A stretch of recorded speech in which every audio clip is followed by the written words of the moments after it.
13407, Minister for Home. అధ్యక్ష అవునండి. Stipendiary cadet trainee, sub inspector of police, civil women and men, reserve sub inspector of police APSP పురుషులు మరియు stipendiary cadet trainee SCT police constables పురుషులు మరియు మహిళలు police constable పోస్టుల కోసం రాష్ట్ర స్థాయి పోలీస్ రిక్రూట్మెంట్ బోర్డు 2 నోటిఫికేషన్లు జారీ చేసిందనే విషయం వాస్తవమే. అదేవిధంగా అయితే దీనికి సంబంధించిన వివరాలు ఏంటి అని అడిగారు. Stipendiary cadet trainee, sub inspector of police, reserve sub inspector of police post నిమిత్తం 28/11/2022 తేదీన 315 ఎస్సిటి ఎస్ఐలు, అదేవిధంగా సివిల్ పురుషులు మహిళలు పోస్టులు మరియు 96 ఏపీఎస్పీ ఆర్ఎస్ఐ ఏపీఎస్పీ పురుషులు పోస్టుల కోసం నోటిఫికేషన్ జారీ చేయడం అయింది. అంతేగాక 20/12/2023 తేదీన ఎంపిక జాబితాను జారీ చేసి అన్ని పోస్టులను భర్తీ చేయడం అయింది. పైన పేర్కొన్న అభ్యర్థులందరి కోసం పోలీస్ శిక్షణ కళాశాల పీటీసీ అనంతపురంలో నియామక శిక్షణ జరుగుతుంది. Stipendiary cadet trainee police constable పురుషులు మరియు మహిళలు, అదేవిధంగా సివిల్ పురుషులు మరియు మహిళలు పోలీస్ కానిస్టేబుల్ పోస్ట్ నిమిత్తం 28/11/2022 తేదీన 3580 ఎస్సిటి పీసీల సివిల్ పురుషులు మరియు మహిళల పోస్టులు, 2520 ఎస్సిటి పీసీల పోస్టుల కోసం నోటిఫికేషన్ జారీ చేయడం అయింది.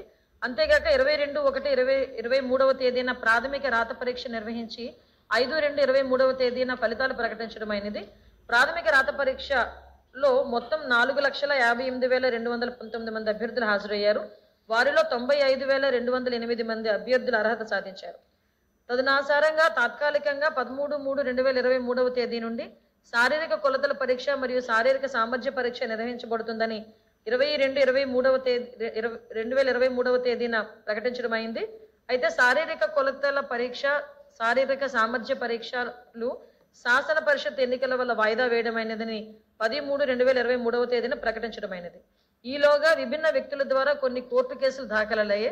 పై పరిస్థితులను దృష్టిలో ఉంచుకుని ఎస్సిటీల పీసీల నియామకాన్ని నిలిపివేయడమైనది. సాధ్యమైనంత త్వరగా ఈ ప్రక్రియను తిరిగి చేపట్టడానికి అన్ని ప్రయత్నాలు చేయడం అవుతుంది. అధ్యక్ష, ఈ రాష్ట్రంలో కొన్ని వేల మంది అభ్యర్థులు కేవలం పోలీసు ఉద్యోగాల కోసమే ఎదురు చూసే అభ్యర్థులు ఉన్నారు అధ్యక్ష. ముఖ్యంగా శ్రీకాకుళం, విజయనగరం, అనంతపురం ఇలాంటి వెనుకబడిన జిల్లాల్లో అభ్యర్థులు పోలీసు ఉద్యోగాల కోసం ఎదురు చూస్తూ ఉంటారు అధ్యక్ష. మీకు ఒక ఉదాహరణ చెప్తారు. కాకినాడ నగరంలో సంవత్సరం మొత్తం 10,000 మంది అక్కడ పోలీసు ఉద్యోగానికి సంబంధించిన శిక్షణలో ఉంటారు అధ్యక్ష. మీ ద్వారా మంత్రి గారి దృష్టికి 3 విషయాలు తెస్తున్నారు. ఒకటి, గత ప్రభుత్వంలో 2 హోంమంత్రులుగా చేశారు గౌరవనీయులు. మొదటి హోంమంత్రి గారు ప్రతి సమావేశంలో మేము 15,000 పోస్టులు భర్తీ చేస్తామని చెప్పేవారు. జరగల. చివరికి 6,100 కానిస్టేబుల్ పోస్టులతో నోటిఫికేషన్ ఇచ్చారు అధ్యక్ష. 6,100. ఇప్పుడు అది కోర్టులో ఉంది కేసు. భర్తీ మాత్రం ఏం జరగల. సో మంత్రి గారి మీ ద్వారా అడిగేది, ఒకటి, ఈ 6,100 కానిస్టేబుల్ పోస్టులు భర్తీకి సంబంధించి కోర్టు కేసు ప్రస్తుత పరిస్థితి ఏమిటి? 2, ఇంకా ఎన్ని పోస్టులు ఎస్ఐలు కానీ కానిస్టేబుల్ కానీ రాష్ట్రంలో ఎన్ని ఖాళీలు ఉన్నాయి? 3, నూతన నోటిఫికేషన్ ఇవ్వటానికి పోలీస్ రిక్రూట్మెంట్ బోర్డు ద్వారా ప్రయత్నం జరుగుతుందా? ఎందుకంటే దయచేసి హోంమంత్రి గారు కూడా నిరుద్యోగ అభ్యర్థుల్ని దృష్టిలో పెట్టుకోవాలని మీ ద్వారా వారిని కోరుతున్నాను. సమాజం విద్యావంతం అయ్యే కొద్దీ నేరాలు, ఘోరాల సంఖ్య తగ్గాలి. కానీ మన సమాజంలో ఈ సంఖ్య చాలా పెరిగిపోతుంది. సరే, అందుకు లా అండ్ ఆర్డర్ కోసం అని చెప్పి ఈ అన్ని అవసరాల కోసం పోలీస్ రిక్రూట్మెంట్ చేస్తున్నాం. అయితే ఇది ప్రతి సంవత్సరం ఎస్ఐ, కానిస్టేబుల్స్ అంటే కింద స్థాయి ఉద్యోగులకు సంబంధించి పోలీస్ రిక్రూట్మెంట్ ద్వారా ప్రతి సంవత్సరం జాబ్ క్యాలెండర్ విడుదల చేయాలని చెప్పి మీ ద్వారా ప్రభుత్వాన్ని కోరుతున్నాను. అయితే ఇక్కడ విషయం ఏంటంటే రాష్ట్ర ప్రభుత్వం తమ రాజకీయ అవసరాల కోసం 60 నుంచి 62 ఏళ్ళు పెంచింది. దీంతో కూడా యువతకి పెద్ద నష్టం జరిగింది. టీచర్స్ పోలీస్ రిక్రూట్మెంటే ప్రధానమైనటువంటిదిగా ఇవాళ రాష్ట్ర ప్రభుత్వం అందువల్ల ఈ రిక్రూట్మెంట్కి సంబంధించి ప్రతి సంవత్సరం జాబ్ క్యాలెండర్ ప్రకటించేటువంటి ఆలోచన కూడా ఈ ప్రభుత్వానికి ఉండాలని మీ ద్వారా విజ్ఞప్తి చేస్తున్నాను. చిరంజీవి గారు.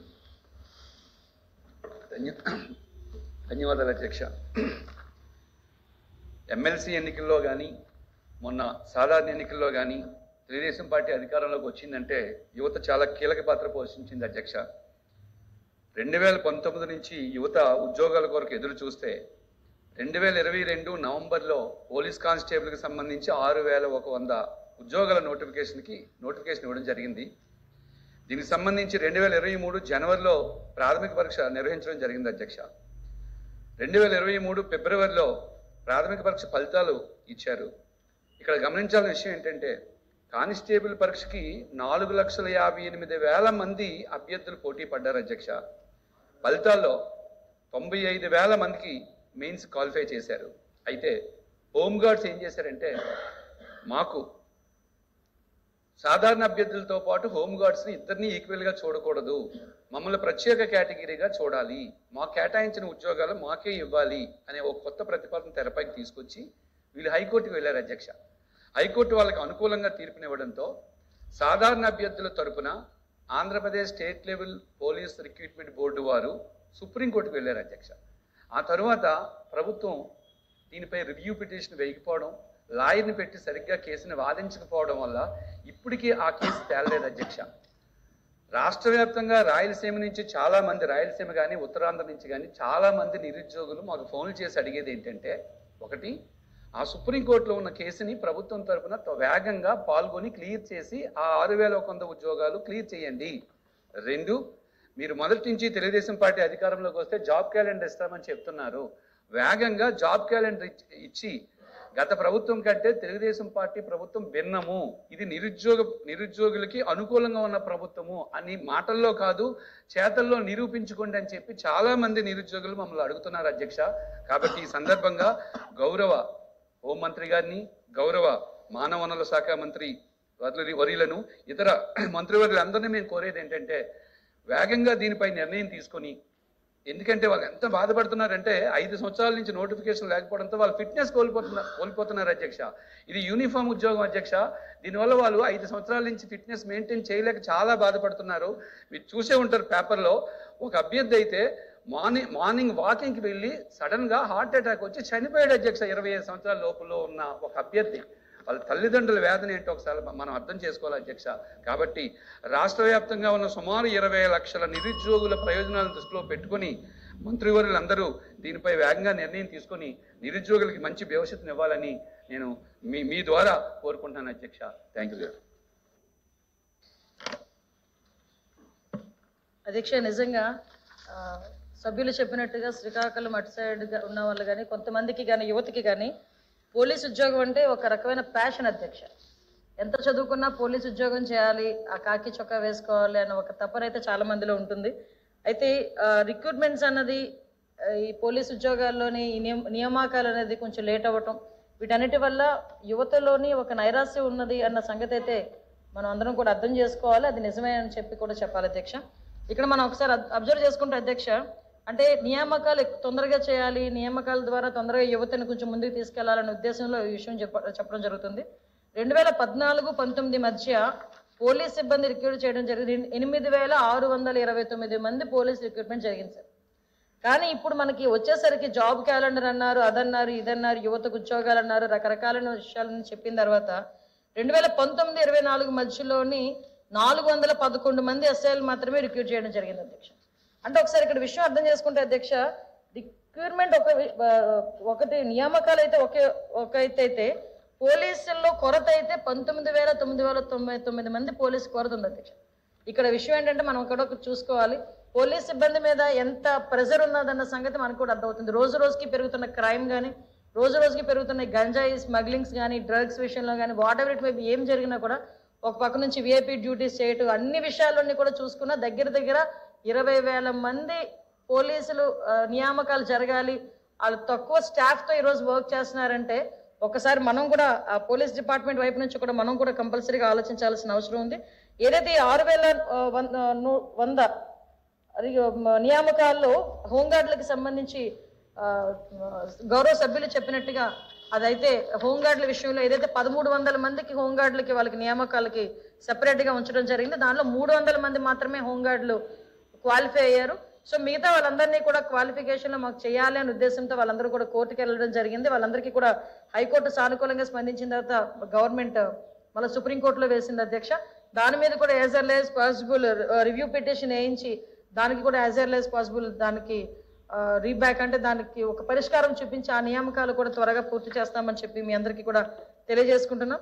అదేవిధంగా అధ్యక్ష చాలా మంది అధ్యక్ష యువగలం పాదయాత్రలో కానీ లోకేష్ బాబు గారు చేస్తున్న యువగలం పాదయాత్రలో కానీ చాలా మంది హోంగార్డులు కూడా ఆ రోజు కానిస్టేబుల్ నియామక పత్రాల్లో నియామక విషయంలో మాకందరికీ కూడా సపోర్ట్ చేయాలి అని చెప్పి గౌరవ్ లోకేష్ గారు కూడా ఆ రోజు రిప్రజెంటేషన్స్ ఎవ్రీవేర్ ఎక్కడికి వెళ్ళినా ఒక నియోజకవర్గంలో మినిమం 4-5 అయినా మినిమం వచ్చి ఇచ్చేవారు అధ్యక్ష. సో హోంగార్డులని కూడా పరిగణలోకి తీసుకొని ఆల్రెడీ వాళ్ళు వర్క్ చేస్తున్నారు కాబట్టి పోలీస్ డిపార్ట్మెంట్లో వర్క్ చేస్తున్నారు కాబట్టి వాళ్ళని కూడా పరిగణలోకి తీసుకొని రాబోయే కాలంలో కానిస్టేబుల్ వ్యవహారంలో కూడా వాళ్ళు ఎలాగ మనం ఇంప్లిమెంట్ చేయొచ్చు, వాళ్ళకి ఎలాగ న్యాయం చేయొచ్చు అనే విషయం కూడా అందరం కలిసి నిర్ణయం తీసుకుంటామని మీ అందరికీ కూడా చెప్పడం జరుగుతుంది అధ్యక్ష. యాజ్ ఎల్ యాజ్ పాసిబుల్ పోలీసుల సమస్యల పరిష్కారం అవ్వాలని మాత్రం నేను కోరుకుంటున్నాను అధ్యక్ష. మేడం మాట్లాడారు, కోర్టు కేసు అలా నడుస్తుంది. కొత్త నోటిఫికేషన్కి మీరు ముఖ్యమంత్రి గారితో మాట్లాడి కొత్త నోటిఫికేషన్ ట్రై చేస్తామని చెప్పట్లా మీరు? డెఫినెట్ గా అధ్యక్ష నేను ధైర్యంగా ఇక్కడ నుంచొని 20,000 మంది పోలీసులు కొరత ఉందని చెప్తున్నానంటే దానికి బాధ్యత తీసుకోవాల్సింది నేనే కదా సార్. ఒకసారి మా గవర్నమెంటే కదా, నేను ఇన్ ద సెన్స్ మా గవర్నమెంటే కదా అధ్యక్ష. ఎందుకంటే సుమారుగా 19,999 తక్కువ ఉన్నాయి పోస్టులు నేనే చెప్తున్నప్పుడు కంపల్సరీగా వాళ్ళ మీద అంత ప్రెజర్ ఉందని చెప్పి నేనే చెప్తున్నా. కాబట్టి కంపల్సరీగా నియామకాలకి కూడా మేము ఎక్కడా కూడా అడ్డు లేకుండా యాజ్ ఎల్ యాజ్ పాసిబుల్ నియామకాలు వస్తాయి. మీకు ఇంకో విషయం చెప్పాలండి, ఈ రోజు పోలీస్ డిపార్ట్మెంట్ గురించి మీరు అడిగారు కాబట్టి చెప్తున్నా. వాళ్ళ పరిస్థితి ఎలా ఉందో తెలుసా సార్? పోలీస్ డిపార్ట్మెంట్ పరిస్థితి వాళ్ళకి కనీసం మెయింటెనెన్స్ డబ్బులు కూడా 5 సంవత్సరాలు లేవు సార్. ఎవరితో చెప్పుకుంటారు సార్ వాళ్ళు? పక్క రాష్ట్రంలో చూస్తే 75,000 ఇస్తున్నారండి నెలకి. ఈ రాష్ట్రంలో కనీసం 8,000 ఇచ్చే నాదులు కూడా ఆవిడ లేడు సార్ పోలీస్ డిపార్ట్మెంట్ లో. ఈ 5 సంవత్సరాలు నిజంగా చెప్పాలంటే నిర్వీర్యం చేశారు పోలీసు వ్యవస్థని. కనీసం వాళ్ళకి పెట్రోల్ కూడా 120 లీటర్లు అంటే నెలకి ఎక్కడ సరిపోతుంది సార్ వాళ్ళకి? కనీసం ఫింగర్ ప్రింట్ అథెంటికేషన్, ఒక క్రిమినల్ ని పట్టుకోవాలి, ఫింగర్ ప్రింట్ అథెంటికేషన్ మిషన్స్ కూడా లేకుండా, బిల్స్ కూడా లేకుండా వాళ్ళు నిర్వీర్యం చేశారు, చేతులు కట్టేసినట్టు చేశారు. సీసీ కెమెరాస్ లేవు. సుమారుగా ఒక వైజాగ్ లోనే దగ్గర 1,500 సీసీ కెమెరాస్ పెడితే అందులో 1000 పని చేయట్లే. 500కి కూడా మనకి తిరిగి డేటా తీసుకురామంటే డేటా ఇచ్చే పరిస్థితులు లేదు. అంతవరకు ఎందుకంటే నిన్నగాక మొన్న మదనపల్లిలోని మనకి అక్కడ ఫైర్ యాక్సిడెంట్ కదా, ఇన్సిడెంట్ జరిగింది. అక్కడ కూడా సీసీ కెమెరాస్ పనిచేయకుండా చేశారు. అంటే నేనేమంటే వ్యవస్థని కంప్లీట్ గా నిర్వీర్యం చేసి పడేశారు. ఇటువంటి సిచ్యువేషన్స్ లో ఎవ్రీథింగ్ మళ్ళా బ్రిక్ బై బ్రిక్ సిస్టమ్ ని బిల్డ్ చేసుకుంటూ రావాలి ఈ రోజు. అటువంటి ఇప్పుడు మాకున్న సిచ్యువేషన్స్ మీకే తెలుసు, వెహికల్స్ పరిస్థితి ఎలా ఉందో. బయటికి వెళ్తే పోలీస్ వెహికల్ కన్నా పక్కన నడిపించుకుని ఎడ్ల బండి ఫాస్ట్ గా వెళ్ళిపోతుంది. 15 సంవత్సరాలకి స్క్రాప్ కి ఇవ్వాలి. ఈ రోజు వరకు వెహికల్స్ లేక ఎంత ఇబ్బంది పడుతున్నారు ఆఫీసర్స్ కానీ, కానిస్టేబుల్స్ కానీ, ఎస్ఐస్ కానీ, ఎస్ఎస్ఓస్ కానీ. మేమేమంటామంటే పోలీసు వ్యవస్థని పునర్నిర్మించాలి. ఈరోజు 0 నుంచి స్టార్ట్ చేయాలి పోలీసు వ్యవస్థను పునర్నిర్మించాలంటే. కనీసం మిగతా డిపార్ట్మెంట్లకి కనీసం ఎంతో కొంత కనీసం ఆక్సిజన్ అందుతుంది. కనీసం ఆక్సిజన్ లేక వెంటిలేటర్ మీద ఉన్న పరిస్థితి ఈరోజు పోలీస్ డిపార్ట్మెంట్ ఉంది. కంపల్సరీగా మీరందరూ కూడా సహకరించండి. గౌరవ చంద్రబాబు నాయుడు గారు కానీ, ఎన్డీఏ కూటమి పవన్ కళ్యాణ్ గారు కానీ, బీజేపీ అందరం కూడా పోలీస్ డిపార్ట్మెంట్ మీద ప్రత్యేకమైన శ్రద్ధ పెడతాం. ముఖ్యంగా లా అండ్ ఆర్డర్ విషయంలోనే కానీ ఎక్కడా కూడా ఇబ్బందులు లేకుండా చూసుకునే బాధ్యత కూడా మా గవర్నమెంట్ తీసుకుంటుంది. ఇందులో ఎక్కడా కూడా ఎవరికి తప్పు పట్టని విధంగానే మేము పనిచేసుకుంటామని మాత్రం మీకు తెలియజేసుకుంటున్నాం.